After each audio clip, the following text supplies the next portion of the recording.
তো সুদ নিয়ে কিছু কথা আমরা শুনবো, রাজি আছেন তো? সবাই রাজি? সুদের সাথে ইসলামের কোন সম্পর্ক? জোরে বলেন সম্পর্ক। সুদ আছে যেখানে মুমিন যাবে না।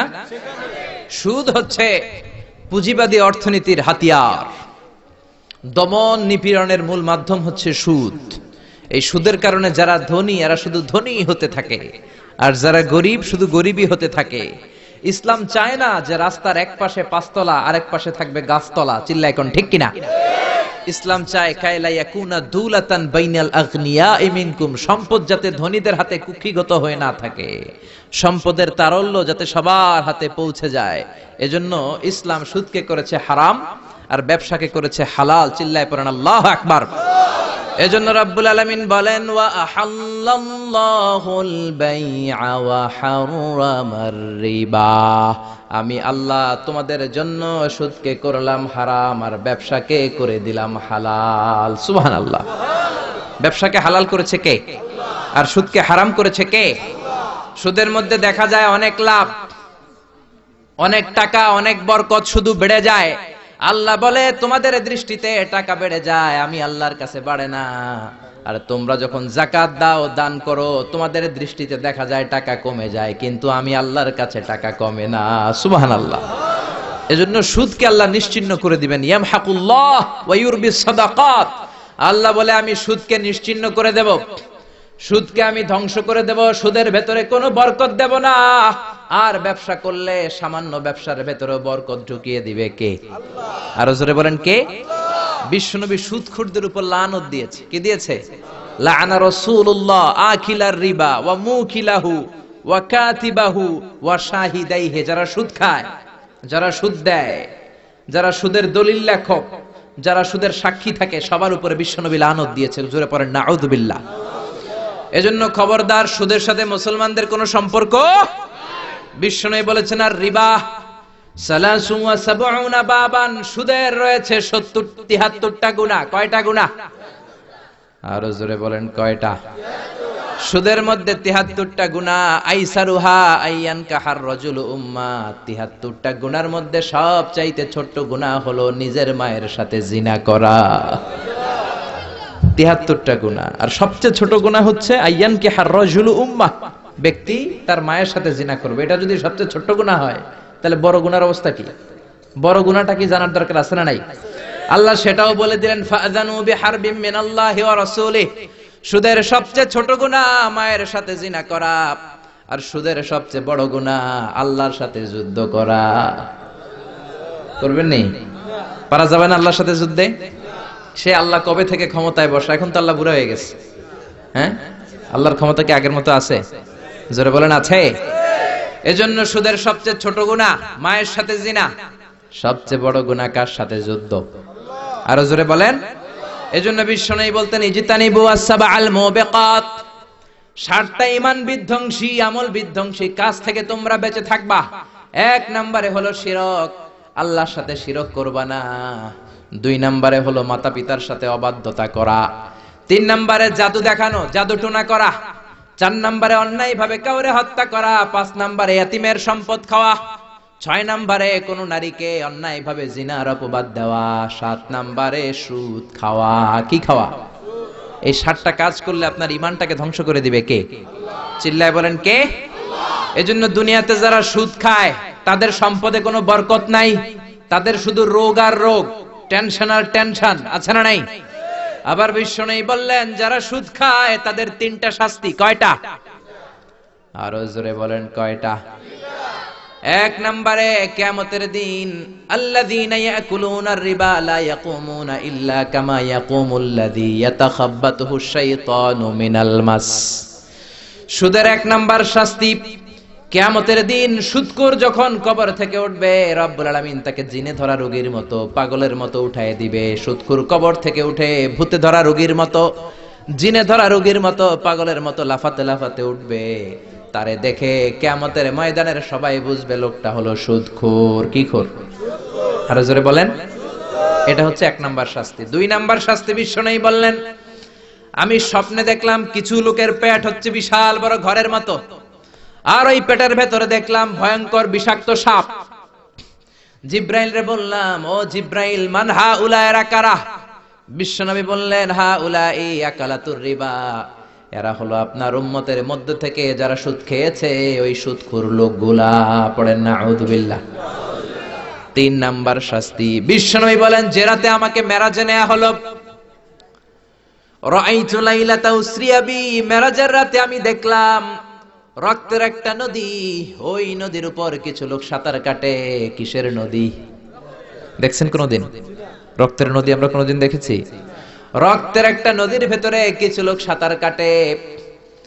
সাঁতার কাটতে কাটতে বাঁচার জন্য যখন পারে আসতে চায়, তীরে আসতে চায়, কিছু ফেরেশতারা অনেক বড় বড় পাথরের খণ্ড নিয়ে বসা, তীরের দিকে আসতে চাইলে প্রচন্ড জোরে পাথর নিক্ষেপ করে তার চেহারার দিকে। পাথরের আঘাতে ওই লোকটার চেহারা ছিন্ন বিচ্ছিন্ন হয়ে যায়। লোকটা চিৎকার করতে করতে আবার রক্তের নদীর মাঝখানে চলে যায়। আবার তীরে আসতে চাইলে আবার পাথর আছে না নাই? জোরে বলেন। বিশ্বনবী বললেন, মান হাউলা ইয়া জিবরিল, ও জিব্রাইল, এরা কারা? বিশ্বনবী বললেন, এরা হলো আপনার সুদখোর উম্মত। এরা কারা? এজন্য সুদ খাওয়া যাবে? জোরে বলেন, সুদ খাওয়া যাবে? খবরদার, সুদ খাওয়া যাবে না। সুদের বিপরীতে আমরা ব্যবসা করব। ব্যবসায় বরকত দিয়েছে কে? বিশ্বনবী বললেন, রিজিককে আল্লাহ 10 ভাগ করেছেন, তার 1 ভাগ দিয়েছেন পৃথিবীর অন্যান্য পেশার ভেতরে, আর 9 ভাগ দিয়ে দিয়েছেন ব্যবসার ভেতরে। সুবহানাল্লাহ। রিজিকের 9 ভাগ থাকে ব্যবসার ভেতরে। এজন্য সুদ খাওয়া যাবে না। সুদের সাথে ইসলামের কোনো সম্পর্ক।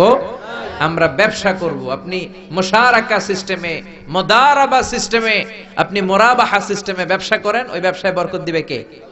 জোরে বলেন, কে? সুদ হারাম এই কারণে, কারণ টাকার ভেতর থেকে টাকা আসে না। আপনি 1 লক্ষ টাকার একটা বান্ডিল আপনার আলমারির ভেতরে আজকে রাখলেন, 1 বছর পরে খোলার পরে এটা কি 1,10,000 টাকা হবে? 1,05,000, 1,02,000, 1,10,000 টাকা, 1,05,000 টাকা, 1,01,000 টাকা? 1 টাকাও পারবে না। কত থাকবে? 1 লাখই থাকবে। কারণ টাকার ভেতর থেকে টাকা আসে না। টাকার ভেতর থেকে টাকা আসে যখন ওই টাকার সাথে শ্রম যুক্ত হয়, যখন টাকার সাথে কষ্ট যুক্ত হয়, যখন টাকার সাথে মেধা যুক্ত হয়। ঠিক কিনা? তো আপনি টাকা দিয়ে কেমন করে টাকার ভেতর থেকে টাকা নেন? এটা হারাম। হয়তো আপনাকে ব্যবসায় অংশগ্রহণ করতে হবে, লাভ লস দুইটাতে অংশগ্রহণ করতে হবে, রিস্কও থাকবে। আপনি ব্যবসায় টাকা দিয়ে শুধু লাভ নিলেন, লস নিলেন না, এটাই সুদ। ঠিক কিনা?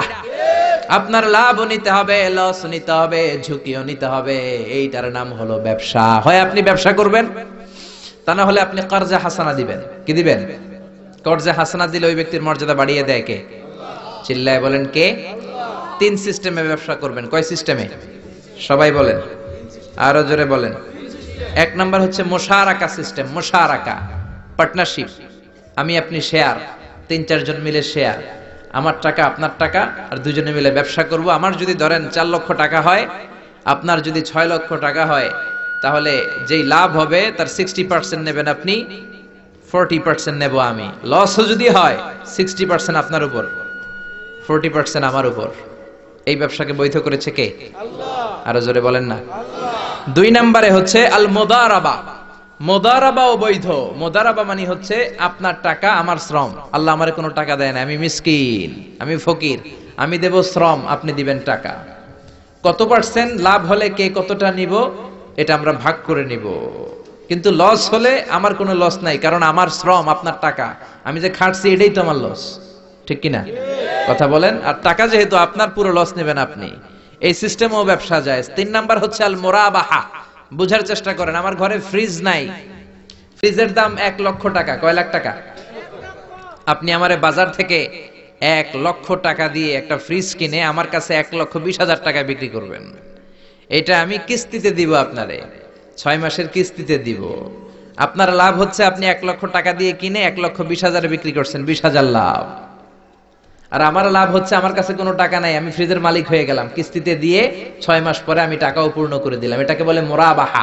শাহজালাল ইসলামী ব্যাংক, আল আরাফা ইসলামী bank, Bangladesh Islamic bank limited, এই 3টার সিস্টেমে আপনাদের সাথে বিজনেস করে। আল মুদারাবা, আল মুশারাকা, আল মুরাবাহা। যেই সিস্টেমে আপনি করেন না কেন, এগুলোর কবুল করে নিবে কে? আল্লাহ। কিন্তু এগুলো না করে 100 টাকার বান্ডিল দিয়ে বললেন এই নাও 100 টাকার বান্ডিল, এখানে 10,000 টাকা আছে, সুদে লাগালাম, মাসে দিবা 1,000। কয় হাজার?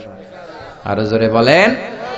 এখন মাস শেষে 1000 দিতে পারে না, ওইটার উপর আবার বাড়তে শুরু করলো। আল্লাহ বলে লা তাকুলু আর রিবা আদাআফাম মুদাআফা, খবরদার চক্রবৃদ্ধি হারে সুদ খেও না, মাহাজনী সুদ খেও না। কার কথা? আরো জোরে বলেন, কথাটা কার? মাহাজনী সুদ খাওয়া যাবে না, চক্রবৃদ্ধি হারে সুদ খাওয়া যাবে না। তাহলে ব্যাংকের সুদ খাওয়া তো যাবে না? ব্যাংকের সুদ খাওয়া যাবে না। ব্যাংকের সুদও হারাম, আর চক্রবৃদ্ধি হারে মাহাজনী সুদ, এটা অনেক ভয়ঙ্কর হারাম। গ্রামে গঞ্জে এরকম আছে না নাই? 10,000 টাকায় মাসে 1000 টাকা সুদ। কথা কন, কথা কন, কথা কন। আছে। এখন দিতে পারে না, সুদ আবার বেড়ে যায়। এখন 2000 হয়ে গেছে, এর পরের মাসেও দিতে পারে না, 3000 হয়ে যায়। এরপরে কে আসলটা দেয়া লাগবে না, তুই সুদ চালা। কি চালা? সুদ চালাইতে চালাইতে বাড়ি নাই, ভিটা নাই, জমি নাই, টিউবওয়েল নাই, পরনের লুঙ্গিও নাই। আছে না নাই? এটার বলে মহাজনী সুদ, এটার বলে চক্রবৃদ্ধি হারে সুদ। এই সুদ খাওয়া যাবে না। এজন্য সুদ আপনি খেলে এই সুদের এই সম্পদের ভেতরে কোনো বরকত নাই, এটাকে ধ্বংস করে দিবে কে? চিল্লায় বলেন কে? এজন্য আপনি ব্যবসা করবেন। আল্লাহ বললেন হাল্লাল্লাহুল বাইআ ওয়া হারামার রিবা, আমি আল্লাহ ব্যবসাকে তোমাদের জন্য হালাল করলাম, সুদকে করলাম হারাম। এখন আমরা সুদ খাবো না ব্যবসা করব? জোরে বলেন, সুদ না ব্যবসা? ব্যবসার সিস্টেম হচ্ছে আপনাকে লাভ লস দুইটাতে অংশগ্রহণ করতে হবে। আপনি যদি বলেন না আমি শুধু লাভ নিব লস নিব না, এটা ব্যবসা হবে? এটা সুদ হবে। এটা কি হবে? চিল্লায় বলেন, কি হবে? এরপর ইসলাম বলে লা মাইসার, কোন জুয়া চুরি থাকবে না। বিজনেসের মধ্যে জুয়া চুরি নাই, মানে লটারি নাই। কিন্তু বাংলাদেশে লটারি সিস্টেম আছে না নাই? 10 টাকায় 40 লক্ষ টাকা আছে না নাই? এটা সরাসরি জুয়া চুরি, এটার সাথে ইসলামের কোনো সম্পর্ক নাই। এর কারণ হচ্ছে আমরা 10 টাকা দিয়ে লটারি কিনি, পাই এরকম একটা কাগজ, এই লটারির একটা নাম্বার থাকে এখানে, ঠিক কিনা? আর লেখা আছে 10 টাকায় প্রথম পুরস্কার 40 লক্ষ টাকা। লক্ষ লক্ষ মানুষ 10 টাকা দিয়ে এটা কিনে। কেনার পর যেদিন ড্র হবে, রাফেল ড্র, একজন পায় 40 লাখ, আরেকজন পায় 30 লাখ, আরেকজন পায় 20 লাখ, আরেকজন 10 লাখ, পঞ্চম পুরস্কার পায় 1 লাখ, আর লক্ষ লক্ষ মানুষ এই কাগজ পানিতে ভিজায় খায়। চিল্লায় কোন ঠিক কিনা? এটার নাম হচ্ছে জুয়া চুরি, এটা জায়েজ নাই। কিন্তু এই লটারির কাগজের সাথে যদি আপনার একটা কলম দিয়ে দেয়, এটাকে জায়েজ করার সিস্টেম আছে। এই 10 টাকার লটারির, যখন আপনি লটারিটা কিনবেন, আপনাকে যদি একটা কলম দিয়ে দেয়, তাহলে কেমন যেন আপনি 10 টাকা দিয়ে একটা কলম কিনলেন। এটা ব্যবসা, এটা হচ্ছে ব্যবসার সুরাত, এটা জায়েজ আছে না নাই? তার মানে লক্ষ লক্ষ মানুষ যখন লটারি কিনলো, সাথে পেল একটা কলম। এরপরে ড্র হওয়ার পরে একজন পাবে 40 লাখ, আরেকজন 30 লাখ, একজন 20 লাখ, আরেকজন 10 লাখ, আর লক্ষ লক্ষ সবাই পাইছে একটা করে কলম। তার মানে আমরা সবাই কিছু না কিছু পাইছি। চিল্লায় কোন ঠিক কিনা? এই সিস্টেমে যদি করেন, তাহলে এটারে বৈধ করে দিবে কে? জোরে বলেন, কে? এরপরে ইসলাম বলেন নো আনসার্টেইনটি, কোন ব্যবসার মধ্যে আনসার্টেইনটি থাকতে পারবে না, সুনিশ্চিত হতে হবে সবকিছু। লা দারারা ওয়ালা দারার ওয়ালা গারারা ফিল বাই, বেচা কিনার মধ্যে কোনো ধোঁকাবাজি থাকতে পারবে না, অনিশ্চয়তা থাকতে পারবে না। অনেকে উড়ন্ত কবুতর বিক্রি করে, আছে না নাই? কবুতর যারা পালেন, 10টা কবুতর আছে আপনার, আপনি দেখবেন সারাদিন কবুতর আকাশে উড়ার পরে বিকালে আবার বাসায় চলে আসে। আপনি বললেন এই যে 10টা কবুতর আকাশে উড়ে, এই 10টা কবুতর আপনার বিক্রি করে দিলাম, এক একটা 100 টাকা করে, 10টায় কত হয়? 1000 টাকা বিক্রি করে দিয়েছেন। এই বিক্রি শরীয়ত সম্মত হয় না। এর কারণ প্রতিদিন কবুতরগুলো বিকেল বেলা উড়ার পরে সন্ধ্যাবেলায় ফিরে, আজকে বিকেলে নাও ফিরতে পারে। যেরকম ঠিক কিনা? আজকে 10টা কবুতর যদি অন্যদিকে চলে যায়, 1000 টাকা লিয়ে কিলাকিলি আছে না নাই?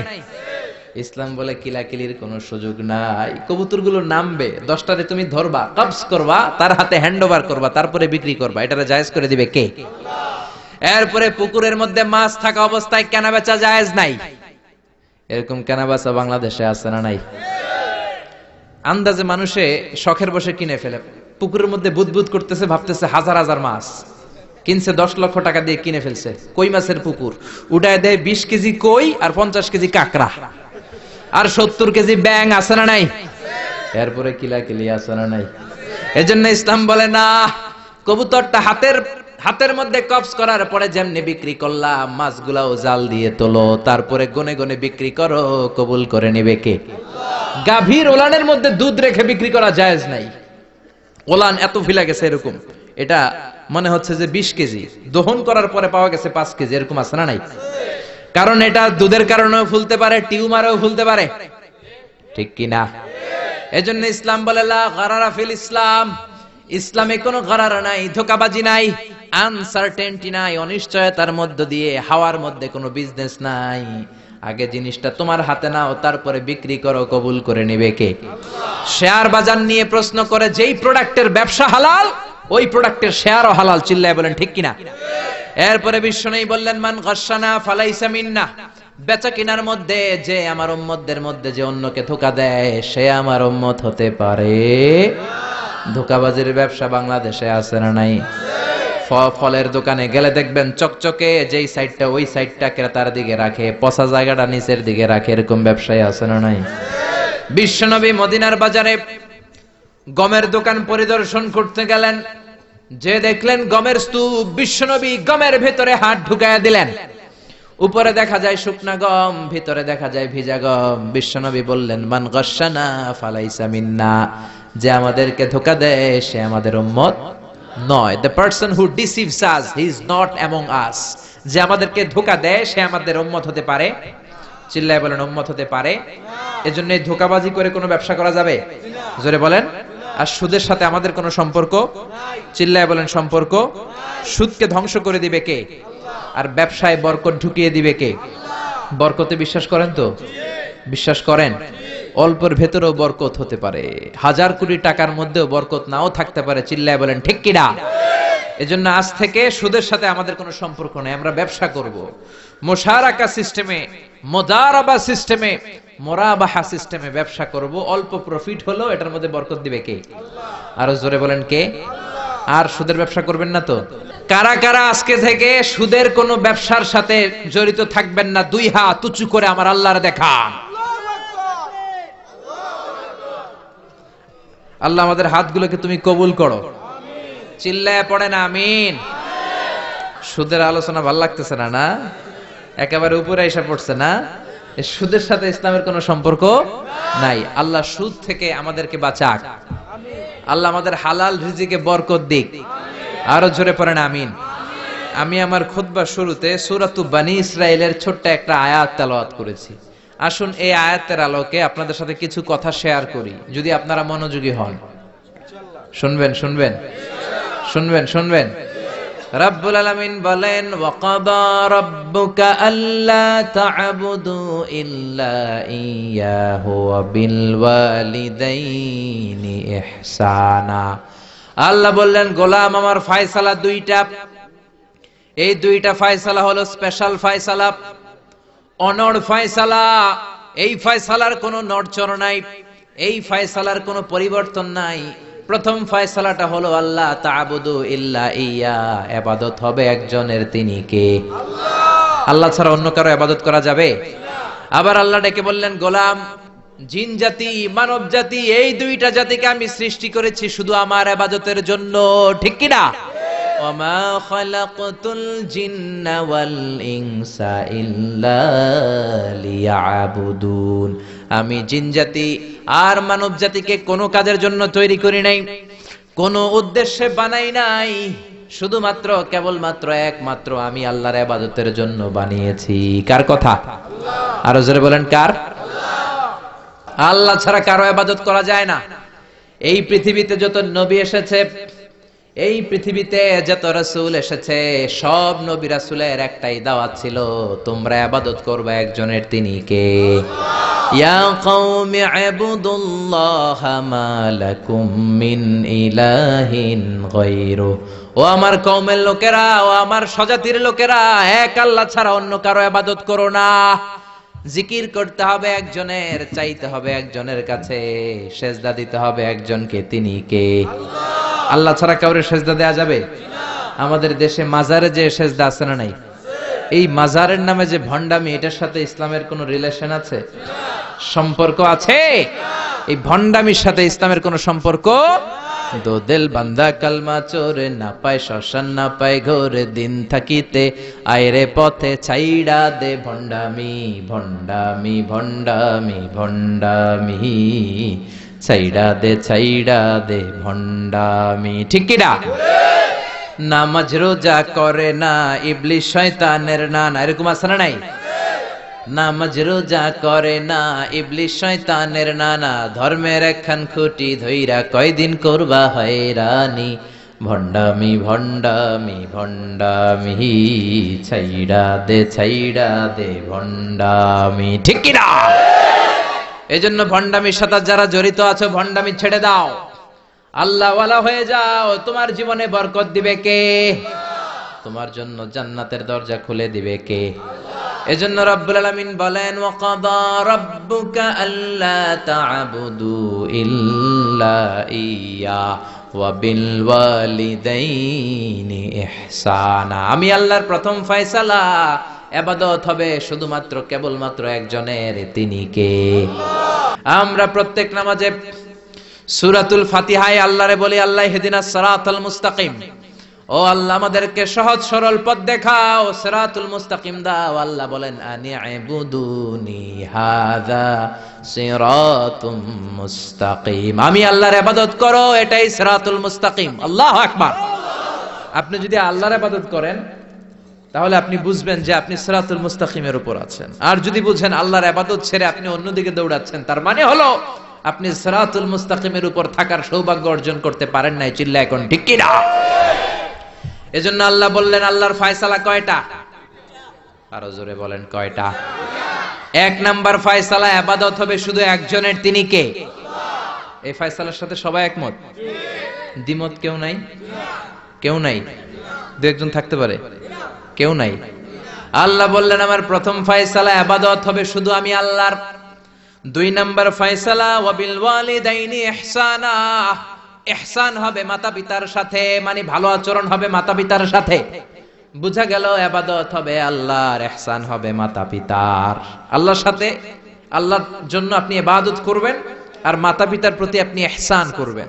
ইহসান মানে সদাচরণ, ইহসান মানে খেদমত, ইহসান মানে তাদের জন্য খরচ করা, ইহসান মানে আপনার সব সম্পদ তাদের পায়ের সামনে, আপনার সব ক্ষমতা তাদের পায়ের সামনে বিলিয়ে দেয়া, বিছিয়ে দেয়া। চিল্লা এখন ঠিক কি না? এজন্য আল্লাহ বললেন, আমার দুই নাম্বার ফয়সালা, ওয়া বিল ওয়ালিদাইনি ইহসানা, মাতা পিতার সাথে ইহসান করবা।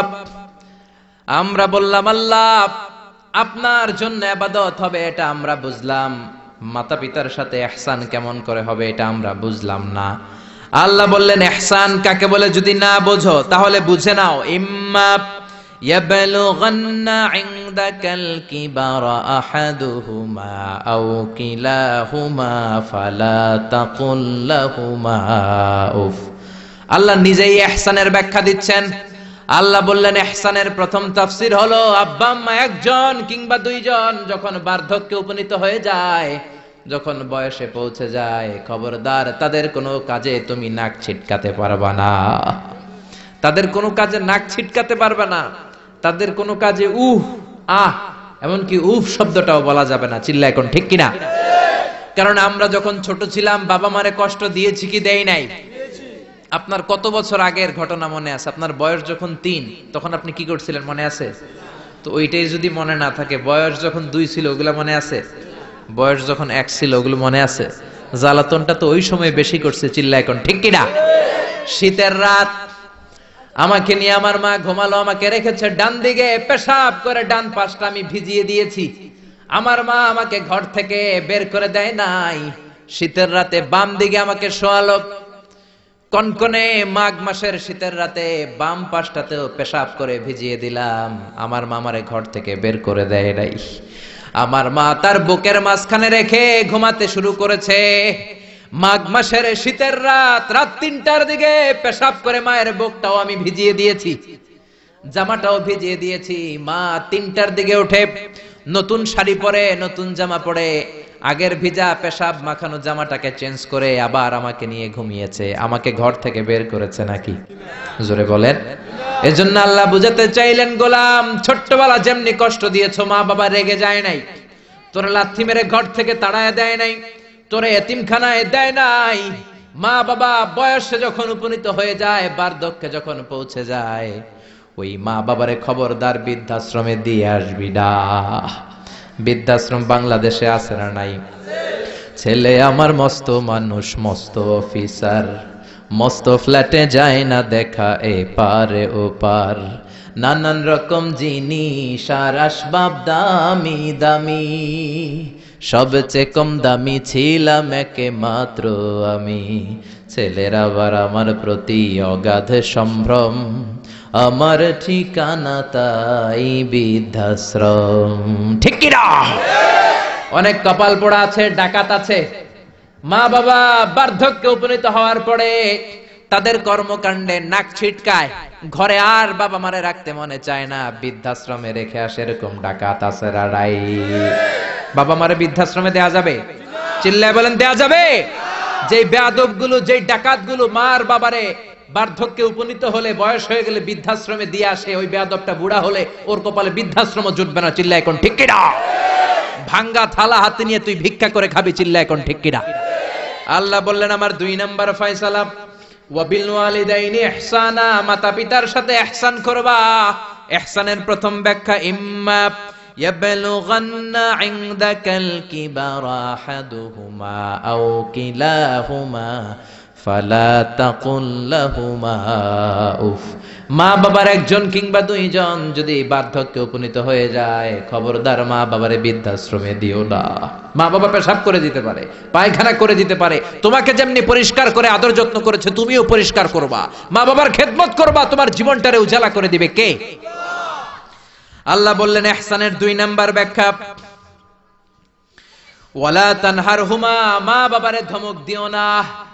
অনেক বেয়াদব ছেলে মেয়ে আছে, মা বাবার সাথে ঝিড়কি দিয়ে কথা বলে, ধমক দিয়ে কথা বলে, এলাকার লোকদের সাথে যখন কথা বলে ভদ্র ভাষায় কথা বলে, ঘরে ঢুকলে মায়ের গালি দেয়, আছে না নাই? বাবারে ডাকে বুড়া, মারে ডাকে বুড়ি, আছে না নাই? তুমি কেমন করে মায়ের বুড়ি ডাকো, বাবারে বুড়া ডাকো? তোমার বাপ মা তো বুড়া হয়েছে তোমার কারণে। তোমারে মানুষ করতে যে তোমার মা বাবা তাদের জীবন যৌবন হারিয়েছে। তোমারে মানুষের মতো মানুষ করতে যে তারা তাদের জমি হারিয়েছে। তোমারে বিদেশ পাঠাতে যে তারা তাদের ভিটেমাটি হারা হয়েছে। যেই বাবা মা তোমার জন্য সব কিছু ছেড়েছে, খবরদার ফালা তানহারহুমা, ওই বাবা মারে ধমক দিবা না। কার কথা? চিল্লায় বলেন কার? এরপর আল্লাহ বললেন ওয়ালা তানহারহুমা ওয়া কুল লাহুমা কওলান কারীমা, তাদেরকে ধমক দিবা না, বরং তাদের সাথে ভালো আচরণ করবা, কোমল ভাষায় কথা বলবা। যত ভদ্রতা তুমি জানো, যত কার্টিসি তুমি জানো, যত সফটনেস তোমার জানা আছে, যত ভদ্রতা তুমি শিখেছো, সব ভদ্রতা তুমি ইউজ করবা তোমার মা বাবার সাথে। যত কোমল ভাষা তুমি জানো, যত শুদ্ধ কথা তুমি জানো, সব তোমার মা বাবার জন্য তুমি ইউজ করবা। চিল্লা এখন ঠিক কিনা? এরপরে রব্বুল আলামিন বললেন ওয়াখফিদ লাহুমা জানাহায-যুল্লি মিনার রাহমাতি ওয়া কুর রাব্বিরহামহুমা কামা রাব্বায়ানি সাগীরা, তাদের জন্য রহমতের ডানা বিছিয়ে দাও। তোমার যত ক্ষমতা আছে মা বাবার পায়ের সামনে ঢেলে দাও, যত অর্থ আছে তাদেরকে তুমি বিলিয়ে দাও।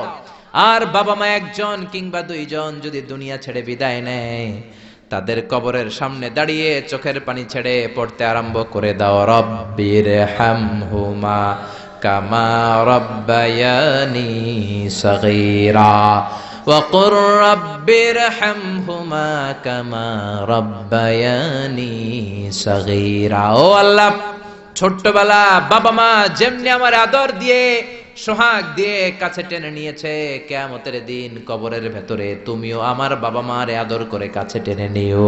পড়ে না আমিন? চিল্লায় পড়ে না আমিন? এজন্য ইবাদত হবে একজনের, তিনি কে? আর ইহসান হবে কার সাথে? এজন্য মা বাবার দোয়ার দরকার আছে না নাই? পৃথিবীর যত আল্লাহর ওলি আছে, যত পীর সাহেব আছে, সবাই এই পুরো কোরআন খতম করে যদি একটা গ্লাসের পানির মধ্যে ফু দেয়, আর আপনার আম্মা শুধু বিসমিল্লাহ বলে আরেকটা গ্লাসের পানির ভেতরে ফু দেয়, আল্লাহর কসম আপনার মায়ের দোয়াটা আগে কবুল হয়ে যাবে।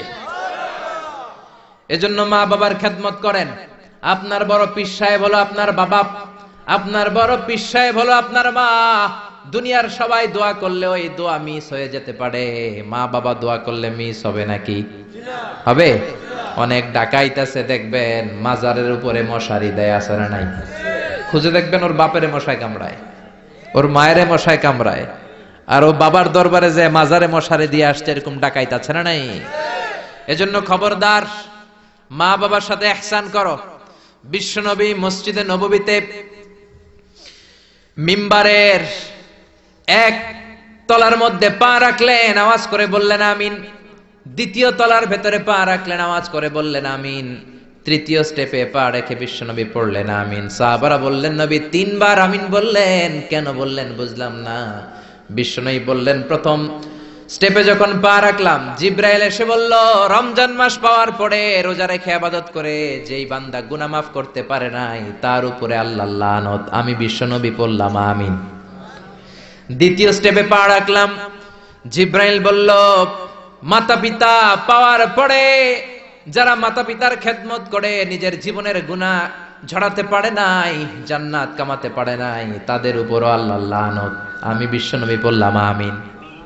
3 নাম্বার স্টেপে বিশ্বনবী বললেন আমার নাম শোনার পরে আমার যে উম্মত আমার উপর দুরূদ পড়ল না তাদের উপর আল্লাহর লানত। আমি বললাম আমিন।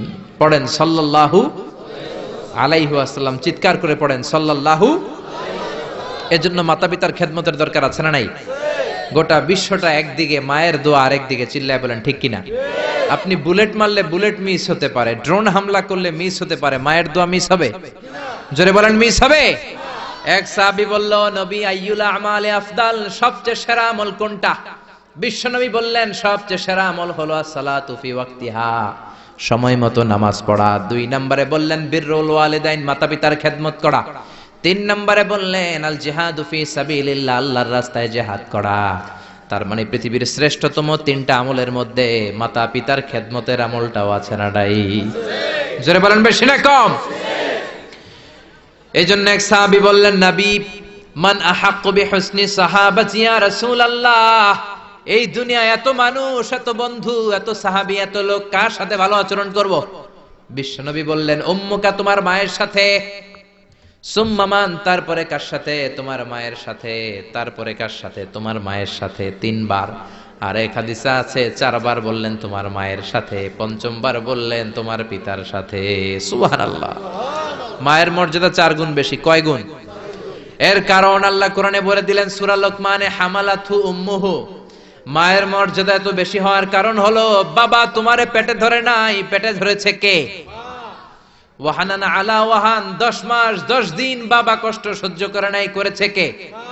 ওয়াফিসালুহু ফি আমাইন, 2 বছর বাবা তোমারে দুধ খাওয়ায় নাই, দুধ খাওয়ালো কে? কত লিটার দুধ, কত গ্যালন দুধ, কত কেজি দুধ মায়ের বুক থেকে আপনি খেয়ে খেয়ে সাবার করছেন 2 বছরে, কোনো হিসাব আছে? জোরে বলেন। বিশ্বনবী বললেন লাউ কাতাআতা জিলদাক, তোমার চামড়াটা কেটে কেটে রোদে শুকিয়েও যদি মায়ের 2 পায়ের 2টা জুতা বানিয়ে দাও, ছোট্টবেলায় 1 ঢোক দুধ যে তুমি খেয়েছো সেই 1 ঢোক দুধের শোধ আদায় হবে নাকি? মায়ের একেধারে দুধের দাম, কাটিয়া গায়ের চাম, পাপোশ বানাইলেও ঋণের শোধ হবে না। এমন দরদি ভাবে কেউ হবে না আমার মাগো, এমন দরদি ভাবে কেউ হবে না আমার মাগো। পড়েন না আল্লাহু আকবার। বিশ্বনবীর সাহাবী নাম হলো আলকামা। কি নাম? সবাই বলেন কি নাম? আলকামা বিশ্বনবীর সাহাবী। ইন্তেকালের আগে আলকামার জিহ্বা দিয়ে কালেমা বেরোয় না। 3 দিন যাবত বিছানায় পড়ে আছে, মুমূর্ষ, মরে যাবে, কিন্তু জিহ্বা দিয়ে কালেমা বেরোয় না। বিশ্বনবী বলেছেন লাকিনু মাউতাকুম লা ইলাহা ইল্লাল্লাহ, তোমরা মরণের আগে তোমাদের মুমূর্ষ রোগী মৃতদের সামনে লা ইলাহার তালকিন দাও। যখন দেখবেন আপনার চাচার রুহুটা বের হয়ে যাচ্ছে, দাদার রুহুটা বের হয়ে যাচ্ছে, বাবার রুহু বের হয়ে যাচ্ছে, তার শিওরের সামনে, কানের সামনে বসে পড়তে আরম্ভ করবেন লা ইলাহা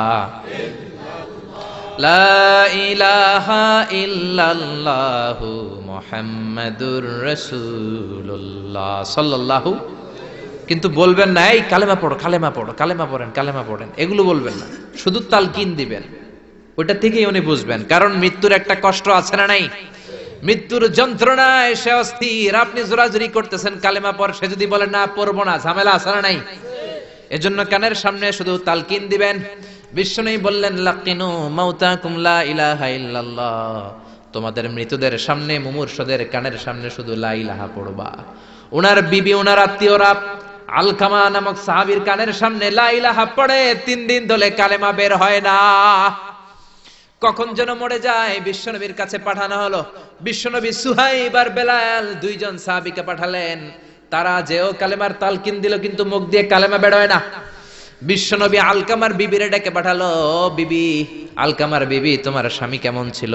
বলে, আমার স্বামী অনেক বড় আল্লাহর ওলি ছিল, নামাজ ছাড়তো না, তেলাওয়াত ছাড়তো না, জিকির ছাড়তো না। বিশ্বনবী বললেন, আলকামার বাবা মা কেউ বেঁচে আছে নাকি? বিবি বলে, আলকামার মা বেঁচে আছে, ডাকো। আলকামার মা আসার পরে বিশ্বনবী বললেন, আপনার ছেলে কেমন ছিল? নামাজ পড়তো নাকি, রোজা করতো নাকি, জিকির করতো নাকি? আলকামার মা বলে, সবই করতো। আপনার সাথে কেমন আচরণ করতো? এটা বলার পরে মা আর কথা বলে না, শুধু চোখের পানি ছাড়ে।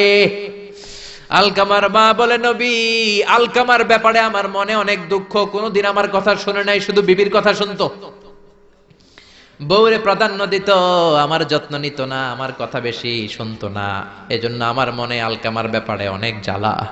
বিশ্বনবী বললেন, আপনার ছেলেরে মাফ করে দেন। রাগের চোটে আলকামার মা বলে, না, আমি মাফ করব না। বিশ্বনবী বললেন, ও সাহাবারা, লাকড়ি আনো, আগুন জ্বালাও, আলকামারে আমরা আগুনের উপর নিক্ষেপ করব। আগুন জ্বালানো হলো, সব সাহাবারা আলকামাকে ধরে আগুনের মধ্যে ফেলবে। ইন দা মিন টাইম দুঃখিনী মা বিশ্বনবীর পায়ের সামনে এসে বলে, ও নবী, আমার কলিজার টুকরাটারে আগুনে ফেলবেন না। ও নবী, আমার মনে আর কোনো জ্বালা নাই, আমার মনে আর কোনো দুঃখ নাই। আলকামা তো আমার নার ছেড়া ধন, 10 মাস 10 দিন আমার পেটে ছিল, আমার দেহ থেকে নিউট্রিশন নিয়ে, খাদ্য পুষ্টি নিয়ে আলকামা বড় হয়েছে। বেয়াদবি করেছে, কি হয়েছে? আমি আলকামারে মাফ করে দিলাম গো নবী। আলকামার মা আলকামার শিয়রের সামনে দাঁড়িয়ে যখন মাফ করার ঘোষণা দিয়েছে, বিশ্বনবী সাক্ষী, সাহাবারা দাঁড়িয়ে আছে। আলকামা চিৎকার করে পড়তে আরম্ভ করলো, লা ইলাহা ইল্লাল্লাহু মুহাম্মাদুর রাসূলুল্লাহ সাল্লাল্লাহু আলাইহি ওয়াসাল্লাম। আল কালিমা তাইয়্যিবা চিৎকার করে পড়ার সাথে সাথে তার রূহ কবজ হয়ে গেল। চিল্লায় পড়েন আল্লাহু আকবার। এজন্য মায়ের দোয়া বড় দোয়া, বাবার দোয়া বড় দোয়া।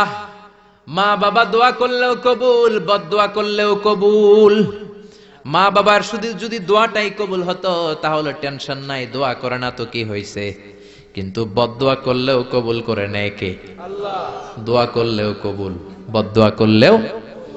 সাইয়েদনা ইব্রাহিম আলাইহিস সালাম সাইয়েদনা ইসমাঈল আর হাজরাকে, আরবিতে নাম হলো হাজার, রেখে গেলেন মক্কায়। উনার বিবি হাজরা ইন্তেকাল করলো, ছোট্ট দুধের শিশু, উনার পায়ের ধাক্কায় জামজামের পানি বের হলো, বড় হতে লাগলেন।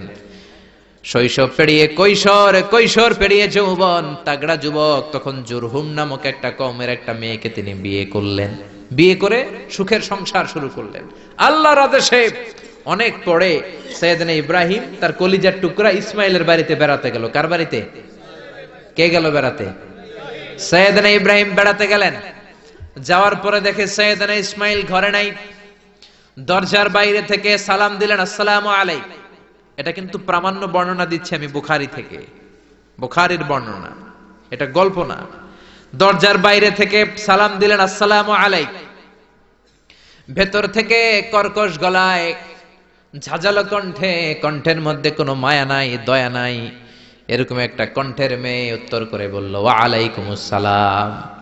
সাইয়েদনা ইব্রাহিম জিজ্ঞেস করলো, কাইফা হালুকি ইয়া উম্মি, ও মা তুমি কেমন আছো? মেয়ে কয়, বেশি ভালো না। সংসার কেমন চলে? সুবিধার না। খাওয়া দাওয়া ঠিক মতো হয়নি না, কিচ্ছু হয় না। আমনে কেডা? সাইয়েদনা ইব্রাহিম বলে, আমি কে তোমার জানার দরকার নাই।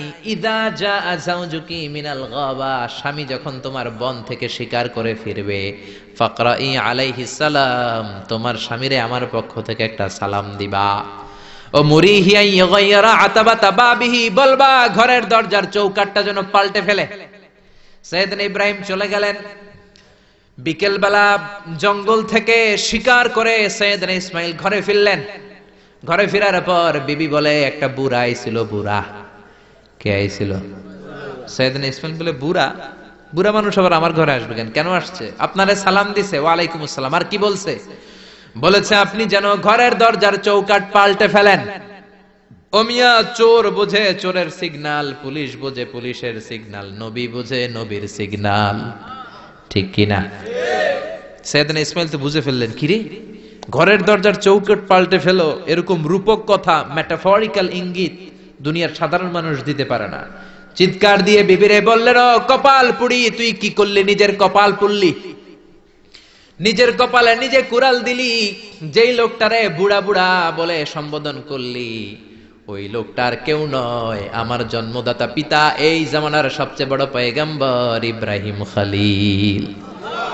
আমার বাবা যে সিগন্যাল দিয়েছে, এটা তো গ্রিন সিগন্যাল না, এটা রেড সিগন্যাল। তার মানে তোর তালাক দিতে বলেছে, গেট আউট, গেট আউট, ডিভোর্সিও তালাক দিয়ে দিলাম, যা।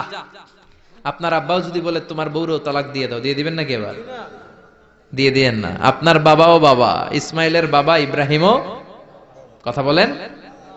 সাইয়েদনা ইব্রাহিম ছিলেন আল্লাহর জালিল কাদের পয়গম্বর। আকাশ থেকে ওহী আসলে নবীরা কথা বলে, মন গড়া নবীরা কিছু বলে না। আপনার বউকে যদি আপনার বাবা বলে তোর বউরে তালাক দে, দিয়ে দিয়েন না। আবার কি করবেন? বুঝাবেন, বাবারও বুঝাবেন, বিবিরও বুঝাবেন, ঘরের ভিতরে সংলাপ করবেন, সমঝোতা করবেন। আমাদের দেশের দুই নেত্রী সংলাপ করে না তো কি হইছে? আমরা করব, আমরা ঘরে ঘরে সংলাপ করব, সমঝোতা করব, ঠিক কিনা? মিলায়ে দিবেন, মিলায়ে দিলে বরকত আছে না নাই? কেউ ঝগড়া লাগলে মিলাবেন, মারামারি লাগলে মিলাবেন, কেউ যদি আরেকজনরে মারতে যায়, উদ্ধত হয়, মিলায়ে দিবেন। যারা মিলায়ে দেয় তাদের মর্যাদা বাড়ায় দেয় কে? আল্লাহ। কিন্তু সমাজের কিছু দুষ্ট চরিত্রের লোক আছে, দুইজন যদি মারামারি লাগে আরো লাগায়া দেয়, আছে না নাই? আগুন লাগলে আপনারা কি ঢালেন? অনেকে তেল ঢালে, আছে না নাই? এখন আগুন লাগলে কি তেল ঢালবেন না পানি ঢালবেন? মিলায়ে দিবেন, বউরও বুঝাবেন, বাবারও বুঝাবেন, দুইজনরে বুঝায় আস্তে ধীরে আগাবেন। তালাক তো অনেক পরের কথা। ইসলামের দেয়া অনুশাসন যদি আমরা মেনে চলি, কোনোভাবেই তালাক হবে না। স্বামীকে আল্লাহ কিছু দায় দায়িত্ব দিয়েছেন, স্ত্রীকে আল্লাহ কিছু দায় দায়িত্ব দিয়েছেন। এই দুইটা দায়িত্ব যে কত গুরু দায়িত্ব, গোটা বিশ্বব্যাপী এই দায়িত্বের মধ্য দিয়ে বিশ্বটা চলে। পৃথিবীর প্রথম স্বামী ছিলেন সাইয়েদনা আদম, পৃথিবীর প্রথম বউ ছিল হাওয়া। সেখান থেকে স্বামী স্ত্রীর এই জীবন আছে না নাই? স্বামী আর স্ত্রী বানায় যেজন মিস্ত্রি, সে বড় আজব কারিগর, ঠিক কিনা? স্বামী আর স্ত্রী বানায় যেজন মিস্ত্রি, সে বড় জটিল কারিগর। এজন্য এই সম্পর্কটা বড় ভয়ঙ্কর সম্পর্ক, এটাকে মিলিয়ে রাখতে হবে। তালাকের সিস্টেম হচ্ছে, প্রথমে আপনি ফাইদুহুন্না, কোরআন বলে আপনি প্রথমে স্ত্রীকে ওয়াজ করবেন। ঝগড়া হলে কি করবেন? ঘরে ওয়াজ নাই, আছে মারামারি, আটকিলাগিলি। ওয়াজ করবেন, ওয়াজেও কাজ হচ্ছে না, বুঝানোর চেষ্টা করবেন, বুঝে না। এরপর আল্লাহ বললেন ওয়াহজুরুহুন্না ফিল মাদাজি', বিছানা আলাদা করে দাও, তুমি এক রুমে ঘুমাবা, তোমার বিবিরে দিবা আরেক রুম। কিছুদিন বিচ্ছেদ চললে ওই বিবির অন্তরে ভালোবাসা তৈরি করে দিবে কে? সুবহানাল্লাহ পড়েন। এখন ওয়াজ করলেন, বুঝাইলেন, বুঝে না। বিছানা আলাদা করলেন, তাও শোনে না। এবার ওয়াদ্রিবুহুন্না, কোরআন বলল বউরে শাসন করো। অনেকে বলে বউরে পিটাও, না, পিটানোর কথা বলে নাই। ওয়াদ্রিবুহুন্না মানে তাদেরকে শাসাও, শাসন করো। মুফাসসিররা এটার তাফসীর করতে যে হয়রান হয়েছে যে কি দিয়ে পিটাবে। কোন মুফাসসির কয় খেজুরের ছোট্ট ডালা দিয়ে এরকম বাড়ি মারবে, আর বলবে ভালো কথা কই হনুস না কেন। অনেকে বলবে, অনেক মুফাসসির বলেছে মেসওয়াক দিয়ে বাড়ি মারবে, তোমার এত বোঝাই বুঝো না কেন? দুইটা ছেলে মেয়ে হয়েছে আমাদের, এত সুন্দর সংসার, হানিমুন করেছিলাম কক্সবাজারে, স্মৃতিগুলো কি তোমার মনে পড়ে না? তুমি আমার কৈতরি, তুমি আমার টুনটুনি, তুমি আমার সোনামণি, এগুলোকে বুঝাবেন। এরপরও মানে না। অনেক মুফাসসির কইছে বালিশ দিয়া পিটাইবেন, কোল বালিশ দিয়া, যাতে হাত পা না ভাঙে। ওয়াদ্রিবুহুন্না, অনেক ডাকাইতেছে লাঠি দিয়া পিটায়, আছে না নাই? ইসলাম বলে না না, বনিবনা না হলে প্রথম স্টেপ ওয়াজ করো, বুঝাও। 2 নম্বরে বিছানা আলাদা করে দাও, তারপরেও মানে না। 3 নম্বরে ওয়াদ্রিবুহুন্না মানে শাসন করো, যার যেরকম দরকার ওইরকম শাসন করবেন, তাতেও হয় না। তারপরে ফাবাআসু হাকামাম মিন আহলিহি হাকামাম মিন আহলিহা, এই 3টা স্টেপেও কাজ হয় না। আপনার মুরব্বিদের ডাকবেন, সালিস, মেয়ের পক্ষের মুরব্বিদের ডাকবেন, 2 পক্ষের বেআইনরা মিলে মিলছিল করে দেওয়ার চেষ্টা করবে, তাতেও কাজ হয় না। 4টা স্টেপ শেষ, 5ম স্টেপ হলো তালাক। আর আমরা দইরেই কই 3 তালাক, আছে না নাই? ওমরে ফারুকের জামানায় এক লোক তার বউরে দিছে 100 তালাক রাগের চোটে। এরকম ডাকাইত আমাদের দেশে আছে না নাই? এখন বিবি এসে বলে, ও ওমরে ফারুক 100 তালাক দিয়েছে আমার স্বামী, কি করব? সাইয়েদনা ওমরে ফারুক বলে, তোর ডাকাইত স্বামীটা কোথায়? কয় এই জায়গায়। কিরে কয় তালাক দিছস? কয় 100টা। দিবি 3টা, 100টা দিলি কেন? কয় রাগের মাথায় দিছে। কয় তারা তোর বিচার করতেছে, 3 তালাকে তোর বউ তালাক, বাকি 97 তালাক তোর পিঠে পড়বে। সুবহানাল্লাহ কইতে মন চায় না? এজন্য এই হচ্ছে তালাকের সিস্টেম। কতগুলো স্টেপ আপনি পার হলেন, তারপরেও আপনি একসাথে 3 তালাক দিবেন না। ইসলামের তালাককে 2 ভাগে ভাগ করা হয়েছে, একটা আত-তালাক আস-সুন্নি আর একটা তালাক আল-বিদআই। তালাক আস-সুন্নি মানে সুন্নতি তালাক, আর তালাক আল-বিদআই মানে বেদাতি তালাক। বেদাতি তালাক হচ্ছে রাগের মাথায় 3 তালাক, 14 তালাক, 22 তালাক। কিন্তু তালাক সুন্নি, সুন্নাত সম্মত তালাক হচ্ছে আপনার বিবি যখন পবিত্র, মানে যখন পিরিয়ড হচ্ছে না, ওরকম একটা পবিত্র সময় তারে আপনি তালাক দিবেন। 1 মাসের সময় আছে, একটা তালাক দিবেন, 1 মাসের ডিউরেশন, এর মধ্যে বিবির আবার নিয়ে আসতে পারবেন, কোনো সমস্যা নাই। সুবহানাল্লাহ পড়ে। 1 মাস পরেও মানে না, এরপরে দিবেন 2য় মাসের 2য় তালাক, তার মানে আরো 1 মাস, মোট কয় মাস? 2 মাস পরেও মিলমিশ হয় না, তারপরে 3য় মাসে তালাক দিলেন। এই 3 তালাক দেওয়ার পরে বিবি আবাদুল আবাদ আপনার জন্য হারাম হয়ে গেল। কত সুন্দর স্টেপ মেনটেন করে কত দূরে তালাক, আর আমরা দইরেই কই তালাক। এজন্য খবরদার। সাইয়েদনা ইসমাইল বললেন, কপাল পুল্লি তুই, যারে বুড়া বলে গালি দিলি আসলে বুড়া নয়, এই লোকটাই আমার বাবা ইব্রাহিম খলিল। আমার বাবা বলেছে তোরে তালাক দিতে, গেট আউট, গেট আউট। তালাক দিয়ে দিলাম তোরে, যা ভাগ। বউ শেষ, নতুন বিয়ে করলো, নতুন সুখের সংসার। 3 বছর পর সাইয়েদনা ইব্রাহিম আবার ছেলের বাড়িতে বেড়াতে আসলেন। আজকেও সাইয়েদনা ইসমাইল ঘরে নাই। সাইয়েদনা ইব্রাহিম আজকে সালাম দিলেন, আসসালামু আলাইক। সাইয়েদনা ইব্রাহিম সালাম দিলেন, আজকে ঘরের ভেতর থেকে জাদুমাখা কণ্ঠে, মধুমাখা কণ্ঠে, সুরেলা কণ্ঠে একটা মেয়ে বলল, ওয়া আলাইকুমুস সালাম। সাইয়েদনা ইব্রাহিম বললেন, কাইফা হালুকি ইয়া উম্মি মা, কেমন আছো? মেয়েটা বলে, আলহামদুলিল্লাহ আলা কুল্লি হাল, সব সময় আলহামদুলিল্লাহ। সব সময় কি? তোমাদের জীবন যাপন কেমন চলে? খুব ভালো চলে। তোমার স্বামী কই? বনে গিয়েছে। এবার মেয়েটা বলে, আপনি কে? সাইয়েদনা ইব্রাহিম বলে, আমার পরিচয় দেব না। মেয়েটা বলে, আপনার পরিচয় না দিল আপনার সাথে কথা বলবো না। আমরা স্বামী স্ত্রী 2 জন থাকি মরুভূমির মাঝখানে, আমাদের খোঁজ খবর নেওয়ার কেউ নাই। আপনি কে? এরকম দিল দরিয়ার একজন মুরব্বী, আমাদের খোঁজ নিতে আসলেন, আপনার পরিচয়টা আপনি বলেন। সাইয়েদনা ইব্রাহিম তার পরিচয় দেয় না। মেয়ে বলে, পরিচয় না দিলে আমি কথাও কই না। বাধ্য হয়ে ঘরের ভিতরে ঢুকলেন, জোর করে মেয়েটা সাইয়েদনা ইব্রাহিমকে ঘরে ঢুকালেন, রুটি বানিয়ে খাওয়ালেন, গোশত খাওয়ালেন, খেজুর খাওয়ালেন, শরবত খাওয়ালেন।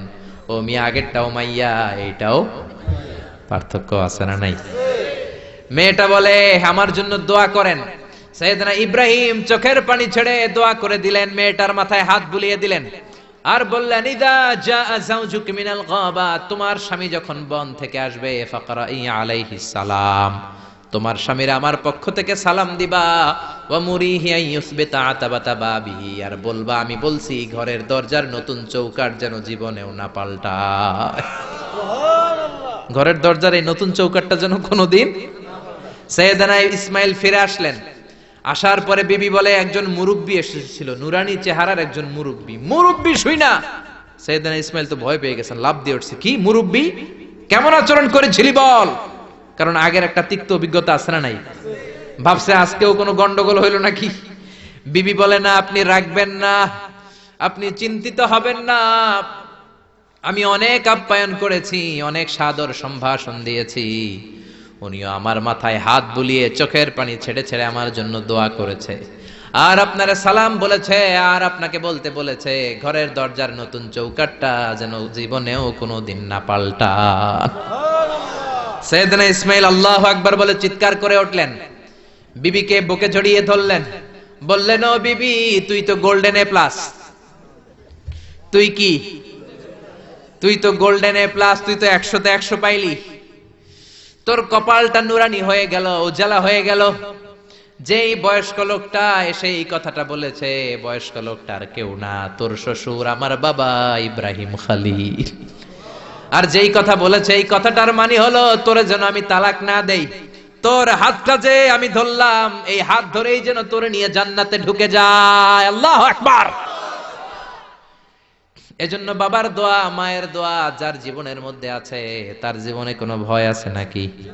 জোরে বলেন, কোনো ভয় আছে? এজন্য দোয়া নিবেন বাবার কাছ থেকে, মায়ের কাছ থেকে। সাইয়েদনা মুসা আলাইহিস সালাম আল্লাহরে বললেন, আল্লাহ মাইয়াকুনু জালিসি ইয়াউমাল কিয়ামা, কিয়ামতের দিন বিচারের শেষে বনি ইসরাইলের আমি বড় পয়গম্বর মুসা যখন জান্নাতে যাব, কে আমার সাথে জান্নাতি হবে? আল্লাহ বললেন, সাহিবুকা ফিল জান্নাতি জাজ্জার, তোমার সাথে জান্নাতে ঢুকবে বনি ইসরাইলের একজন কসাই। কে? কসাই। সুবহানাল্লাহ কইবেন না? একজন কসাই যাবে। মুসা আলাইহিস সালাম বললেন, কি রে, আমি এত বড় নবী, কোন নবী যাবে না আমার সাথে, কোন ওলি যাবে না, কোন হাফেজে কোরআন যাবে না, কোন আলেম যাবে না, কসাই যাবে কেন? আল্লাহ বললেন, দেখে আসো কেন যাবে কসাই। সাইয়েদনা মুসা আলাইহিস সালাম কসাইয়ের দোকানে গেলেন, দেখলেন না কসাইয়ের স্পেশাল কোনো আমল তো দেখা যায় না, খালি গোশত কোপায়। কি কোপায়? সারাদিন গোশত বিক্রির পরে বিকেল বেলা সবচেয়ে চমৎকার গোশতের একটা টুকরা নিয়ে কসাই দোকান বন্ধ করে বাড়িতে যায়। সাইয়েদনা মুসা আলাইহিস সালাম ছদ্মবেশে কসাইয়ের পেছনে পেছনে যায়। কসাই ঘরে ঢুকার পরে সাইয়েদনা মুসা আলাইহিস সালাম ঘরে নক করা শুরু করলেন। কসাই দরজা খুলে দেওয়ার পর সাইয়েদনা মুসা আলাইহিস সালাম পরিচয় গোপন করে বলে, আমি একজন মুসাফির, আজকে রাতে আপনার ঘরে থাকতে চাই। কসাই বলে, আহলান সাহলান মারহাবান তাইয়্যিবা, আসেন থাকেন, কোনো সমস্যা নাই, পাশের ঘরে বসেন, ওই ঘরে আমার একটু কাজ আছে। পাশের ঘরে যে মাচা থেকে একটা বৃদ্ধা মহিলাকে নামিয়ে নিজ হাতে গোসল করিয়ে গোশত কেটে রান্না করে রুটি দিয়ে মহিলাটারে খাওয়ানোর পর মহিলাটা হাতের মধ্যে আঁচলটা টেনে চোখের পানি ছেড়ে বিড়বিড় করে কি যেন দোয়া করে। সাইয়েদনা মুসা আলাইহিস সালাম শুনতে পেলেন না। ওই মহিলাকে খাওয়ানোর পরে প্লেটের মধ্যে গোশত আর রুটি নিয়ে কসাই যেয়ে বলে, ও ভাই মুসাফির, এই নেন খাবার, রাতের খাবার খেয়ে আপনি ঘুমিয়ে যান, সকালে আপনি যাবেন আপনার পথে, আমি যাব আমার দোকানে। সাইয়েদনা মুসা আলাইহিস সালাম বলে, রাতের খাবার পরে খাবো, আগে বলো ওই মাচার মধ্যে বৃদ্ধা মহিলাটাকে।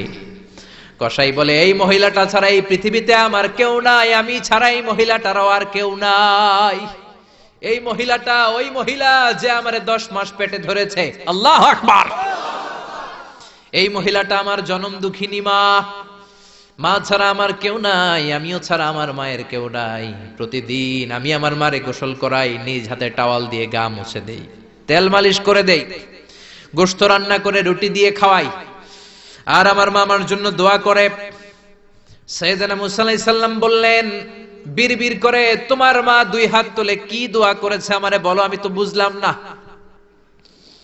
কসাই বলে, আমার মা প্রতিদিন খাওয়ার পরে খুশি হয়ে যায়, প্রতিদিন খেয়ে দে খুশি হয়ে চোখের পানি ছেড়ে আমার জন্য দোয়া করতে শুরু করে। একটা পাগলা দোয়া, বিগত 20 বছর যাবত আমার আম্মা এই দোয়াটা করে। আমি জানি এই দোয়া কোনোদিনই আল্লাহর কাছে কবুল হবে না। সাইয়েদনা মুসা আলাইহিস সালাম বললেন, ও ভাই বলোই না কি দোয়া করে, আমারে বলো বলো।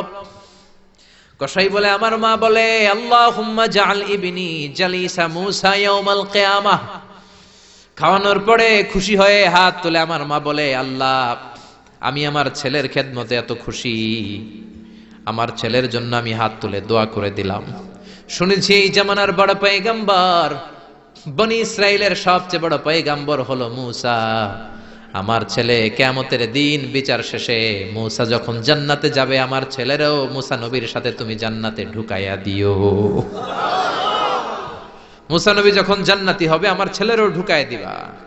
দোয়া করতে দেরি, কবুল হতে।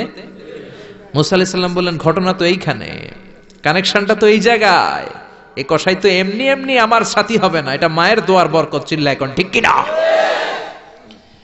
এজন্য প্রিয় ভাইয়েরা, মায়ের দোয়া ছাড়া, বাবার দোয়া ছাড়া পৃথিবীর কেউ আল্লাহর ওলি হতে পারে না, পৃথিবীর কেউ ভালো মানুষ হতে পারে না, সফল হতে পারে না, ক্যারিয়ার সুন্দর করতে পারে না, নেতা হতে পারে না, ব্যবসায়ী হতে পারে না। জীবনে যারাই সফল তাদের সফলতার পেছনে মা বাবার দোয়া ছাড়া নাই। বিশ্বনবী মা বাবার আদর পান নাই, জন্মের আগে বাবারে হারালেন, 6 বছর বয়সে মারে হারালেন। মা বাবা ছাড়া ইয়তীম হয়ে বিশ্বনবী বড় হলেন। প্রথমে দাদার কাছে, তারপরে চাচার কাছে ইয়তীম নবী বড় হতে লাগলেন। বিশ্বনবী যখন হুদাইবিয়ার উমরা করতে যাবেন, পথিমধ্যে বিশ্বনবীর মায়ের কবর পড়ল। জায়গাটার নাম ছিল আবওয়া। কি নাম? আবওয়া নামক জায়গায় এসে বিশ্বনবী আল্লাহর কাছে ফরিয়াদ করলেন, আল্লাহ, আমি আমার মায়ের কবর জিয়ারত করতে চাই, অনুমতি দেন। বিশ্বনবীর মায়ের নাম কি? তোরা দেখে যা আমিনা মায়ের কোলে, মধু পূর্ণিমারি শেথা চাঁদ দোলে, যেন উষার কোলে রাঙা রবি দোলে। তোরা দেখে যা আমিনা মায়ের কোলে, কুল মখলুকে আজি ধ্বনি উঠে কে লই, কালেমা শাহাদাতের বাণী ঠোঁটে কে লই, পড়ে দুরুদ ফেরেশতা বেহেশতের দুয়ার খোলে। তোরা দেখে যা আমিনা মায়ের কোলে, তোরা দেখে যা আমিনা মায়ের কোলে। চিল্লায় পড়েন আল্লাহু আকবার। বিশ্বনবী মায়ের কবরের সামনে যখন দাঁড়ালেন, 1400 সাহাবাকে নিয়ে প্রত্যেকের গায়ে একটা ইজার, একটা রিদা উমরা করবেন। বিশ্বনবী 1400 সাহাবীদের দিকে তাকিয়ে বললেন, ও সাহাবারা, এই যে সামনে পাহাড়ের ছোট্ট টিলাটা দেখতে পাও, এইখানে আমার মা আমেনার কবর। আল্লাহ আমাকে আমার মায়ের কবর জিয়ারতের অনুমতি দিয়েছে, আমি জিয়ারত করব। কিন্তু খবরদার, খবরদার, তোমরা কেউ কান্নাকাটি করতে পারবা না। 1400 সাহাবীকে কান্না করতে নিষেধ করে নিজের মায়ের কবরের সামনে দাঁড়িয়ে বিশ্বনবী ছোট্ট বাচ্চার মতো হাউমাউ করে কান্না শুরু করে দিলেন। বিশ্বনবীর চোখের পানি দেখে 1400 সাহাবা কান্না শুরু করে দিল। বিশ্বনবী সাহাবীদের দিকে মুখ ফিরিয়ে বলে, ও সাহাবারা, কাঁদো কেন? তোমাদেরকে না বললাম তোমরা কেঁদো না? সাহাবারা বলল, ও নবী, আপনাকে আমরা আমাদের কলিজার চাইতে বেশি ভালোবাসি। আপনারে যখন আমরা কান্না করতে দেখি, আমাদের দুটি চোখ আমরা আর শুকনা রাখতে পারি না। আপনি কাঁদেন তাই আমরাও কাঁদি। বিশ্বনবী বললেন, আদ্রাকাতনি রাহমাতুহা ফাবাকাইতু। আমার মা আমেনা যে আমারে ছোটবেলা আদর করেছে, সোহাগ দিয়েছে, ভালোবেসেছে, ওই আদরের কথা আমার মনে পড়েছে। আমার মা আমেনা আমারে জাইতুনের তেল মালিশ করে দিত। আমার মা আমেনা আমারে জামা পরিয়ে দিত। আমার মা আমেনা তার দুটি ঠোঁট দিয়ে এমন কোন জায়গা নাই আমার দেহে চুমু দেয় নাই। আমার মায়ের কথা আমার মনে পড়েছে, তাই আমি কেঁদেছি। তোমরা কাঁদো কেন? বিশ্বনবী নিজেও মায়ের কবরের সামনে দাঁড়িয়ে নিজেও ধৈর্য ধারণ করতে পারে নাই। এজন্য মায়ের দোয়া নেয়ার দরকার আছে রাডাই। কানা ইয়াকসিমু লাহমান ফিল জিআররানা। জিআররানা নামক জায়গার মধ্যে বিশ্বনবী কুরবানির গোশত বিতরণ করছিলেন। বিশাল লাইন। কুরবানির গোশত মাঝে মাঝে বিতরণ হয় না, লাইন ধরে লোকজন নেয় না, বিশাল বড় লাইন। এই বিশাল লম্বা লাইনে হাজার হাজার মানুষ। এই লাইনের মধ্য থেকে একজন বৃদ্ধা মহিলাকে বিশ্বনবী আলাদা করে নিলেন। নিয়ে বিশ্বনবী গায়ের চাদরটা বিছিয়ে বসতে দিলেন। বড় একটা গোশতের প্যাকেট দিলেন। মহিলাটাও বিশ্বনবীর মাথায় হাত বুলিয়ে দোয়া করে দিল। চিল্লায় পড়েন সুবহানাল্লাহ। সাহাবারা বললেন, নবী, হাজার হাজার মানুষ গোশত নেয়ার জন্য লাইন ধরেছে, কাউরে আপনি লাইন থেকে আলাদা করে নেন নাই। নিজের চাদরের উপর জীবনে কাউরে বসতে দিতে দেখি নাই। কে এই মহিলা? বিশ্বনবী বললেন, জন্মের আগে আমি বাবা হারিয়েছি। মাত্র 6 বছর বয়সে আমার মা আমেনাকেও হারিয়েছি। মায়ের দুধ আমি খেতে পারি নাই। যেই মহিলাটাকে চাদরের উপর বসতে দিলাম, এটা হলো এই বনি সাদ গোত্রের হালিমা, যার বুকের দুধ খেয়ে আমি বড় হয়েছি। হালিমাতুস সাদিয়া, যার বুকের দুধ খেয়ে আজকের এই তরতাজা নবী আমি মুহাম্মদ। এজন্য মারে পায় নাই, দুধ মারে সম্মান করেছে, দুধ মার কাছ থেকে দোয়া নিয়েছে বিশ্বনবী। চিল্লায় বলেন ঠিক কিনা? এজন্য যুবক ভাইয়েরা যারা আছো, খবরদার, মা বাবার সাথে বেয়াদবি করা যাবে না। আল্লাহ বললেন, আমার 2টা ফয়সালা। 1 নাম্বার ফয়সালা ইবাদত হবে একজনের, তিনি কে? 2 নাম্বার ফয়সালা ভালো আচরণ করতে হবে মা বাবার সাথে। আল্লাহর ইবাদত করা যেমনি ফরজ, মা বাবার সাথে ভালো আচরণ করাও ফরজ। ঠিক কি না? নাকি মা বাবার সাথে ভালো আচরণ করা, ইহসান করা নফল? হ্যাঁ, মা বাবার সাথে ভালো আচরণ করা মনে হয় অপশনাল না? এটা কি অপশনাল না কম্পালসারি? এটা কম্পালসারি, খবরদার। যদি কোনো বেয়াদবি হয়ে থাকে আজকেই মাহফিলের পরে মা বাবার পা ধরে মাফ চাবো, রাজি আছি আমরা? এজন্য খবরদার, মাতা পিতার সাথে ইহসান করতে হবে। ইসলাম হচ্ছে ইটস এ ব্যালেন্সড রিলিজিয়ন, ভারসাম্যপূর্ণ জীবন ব্যবস্থা। সব দায় দায়িত্ব আল্লাহ আবার শুধু ছেলে মেয়েদেরকে দেয় নাই, মা বাবারও কিছু দায় দায়িত্ব আছে না নাই? জোরে বলেন। রব্বুল আলামিন মা বাবাকেও দায় দায়িত্ব দিয়েছে। ইসলাম বলে যারা মা বাবা হয়েছো, দাম্পত্য জীবন গড়েছো, ছেলে আল্লাহ দেয়, মেয়ে দেয়, যেটাই দেয় আল্লাহর শুকরিয়া আদায় করার দরকার আছে রাড়াই। মা বাবার প্রথম দায়িত্ব ছেলে হোক মেয়ে হোক শুকরিয়া করবে কার? কারণ ছেলে দেয় কে? মেয়ে দেয় কে? ছেলে মেয়ে দুইটাই দেয় কে? আবার কাউকে আল্লাহ নিঃসন্তান বানিয়ে রাখে, মানে ছেলেও দেয় না মেয়েও দেয় না, তিনি কে? জোরে বলেন। রব্বুল আলামিন বলেন ইয়াহাবু লিমান ইয়াশাউ ইনাসান ওয়া ইয়াহাবু লিমান ইয়াশাউ যুকুর। আমি যারে চাই ছেলে দেই, আমি যারে চাই তারে মেয়ে দেই, যারে চাই ছেলে মেয়ে দুইটাই দেই, আবার যারে চাই ছেলেও দেই না মেয়েও দেই না। এমন লোকও সমাজে আছে না নাই? তাহলে বাবা মার প্রথম দায়িত্ব, ছেলে হোক মেয়ে হোক আপনারে খুশি হইতে হবে। কিছু লোক আছে ছেলে হইলে গ্রামের সবাইরে মিষ্টি খাওয়ায়, মেয়ে হইলে মেয়ে যে হইছে এটা শোনায়ও না, আছে না নাই? বিশ্বনবী বলেন এগুলো এমন লোক যাদের মধ্যে জাহেলিয়াত আছে। কারণ খায়রুকুম মান বুকিরা বিল উনসা, যেই ঘরের প্রথম সন্তানটা মেয়ে, ওই ঘরটারে বরকত দিয়ে ভরে দেয় কে? জোরে বলেন।